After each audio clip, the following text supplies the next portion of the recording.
Isa sa mga series ng interview kay Jan Rendez na close friend at alaga ni Ate Guy as manager ang lumabas kamakailan sa PEP. Piliin na lamang natin ang ilan sa mga highlights ng nasabing interview para direct to the point. Dito ay tahasang sinabi ni Jan na hinding-hindi niya iiwanan si Ate Guy no matter what, may pera man o wala. Ayon pa sa kanya, mas mahal niya si Ate Guy kaysa sa pagmamahal niya sa ibang tao. Para sa kanya, iyon ang tunay na pagmamahal ng magkaibigan. Ipinapakita hindi lamang sa salita, kundi mas higit sa gawa. Dagdag pa niya, kilalang kilala siya ng mga super Noranians at mahal na rin siya ng mga ito. Inamin rin ni Jan na mahiyain siya.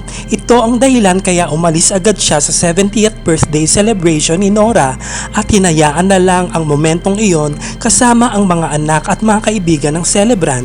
Sabi rin ni Jan, ang mahalaga ay maayos na ang lahat sa pamilya ni Ate Guy. Binanggit rin sa artikulo na 34 years na si Jan sa pagmamanage ni Ate Guy pero hindi niya ito iniwanan.